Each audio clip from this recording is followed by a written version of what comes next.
আচ্ছা, তাহলে নিশ্চয়ই আমি ভালো থাকি, আমার সখীপুরবাসী ভালো থাকে, তাও নিশ্চয়ই চান।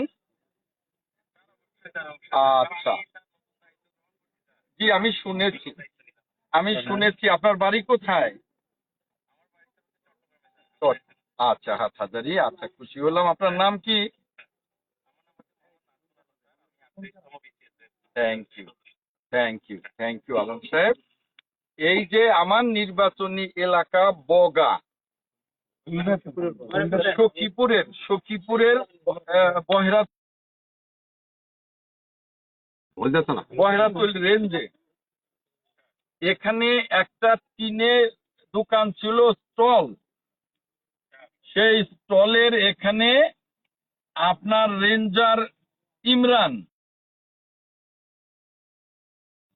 আমার লোকদের কাছ থেকে টাকা নিয়ে, এর মধ্যে কিছু দালালও আছে, তাদের কাছ থেকে তারা টাকা ভাগাভাগি করে টাকা নিয়ে এখানে একটা ঘর দেওয়ার অনুমতি দিয়েছিল। সেই হয়তোবা একটু বড় করে দিয়েছে, আগে ছোট ছিল, আমি কিছুই জানতাম না। পরে সেই টাকা বেশি পায় নাই, সেজন্যে আবার এই গরিব মানুষ ঘর দিয়েছে, পুরো ঘরটা ভেঙে দিয়েছে। তো কাজেই সবার আগে আমি এই যে আমার সামনে কিন্তু শত শত, আমি কিন্তু এখানে কথা বলছি আপনার কথা,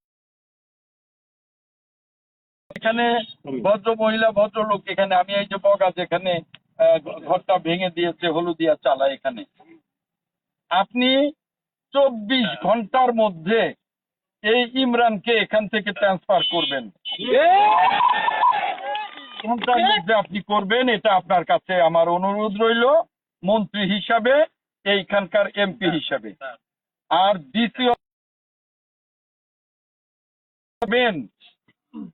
তাকে বলে দেবেন যে আমি যতদিন ইনশাল্লাহ এমপি আছি, আমার এলাকার মানুষকে আমি হয়রানি হতে দেব না, হয়রানি করতে দেব না। এবং এবং যাকে দেবেন সে যেন আমার সাথে যোগাযোগ করে, আমি তাকে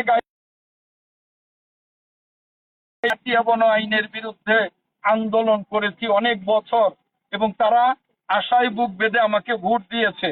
অতএব কাউকে আমি হয়রানির শিকার হতে দেব না। তবে যতক্ষণ পর্যন্ত এই আইন আমি বিলুপ্ত করতে না পারি, ততক্ষণ পর্যন্ত এই 62 আরোয়ারে যাদের বাড়ি ঘর আছে, তারা ওই পুরনো বাড়ি ভেঙে নতুন বাড়িও করবে, নতুন করবে। সেখানে তো ওই নতুন না করলে তো আরো 20 বছর ওখানেই থাকতো, কেউ তো কিছু বলতো না। এক শ্রেণীর দালাল তৈরি হয়ে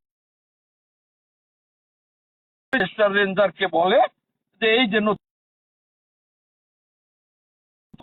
টাকা দিলে ঘর দিতে দেবে, বিল্ডিংও দিতে দেবে, আর টাকা না দিলে লগে লগে মামলা। ওই ইমরান, আপনি ডিএফও সাহেব 24 ঘন্টার মধ্যে ওরে এখান থেকে তুলে নেবেন এবং একজন ভালো মানুষকে এখানে দেবেন, যারা আমার জনগণের উপরে কোনো অত্যাচার করবে না। আর আমার সাথে যোগাযোগ করতে বলবেন, আমার ইউএনও প্রশাসনের সাথে যোগাযোগ করতে বলবেন, আমি প্রয়োজনীয় নির্দেশনা দেব, যাতে করে আমার জনগণ যাতে হয়রানির শিকার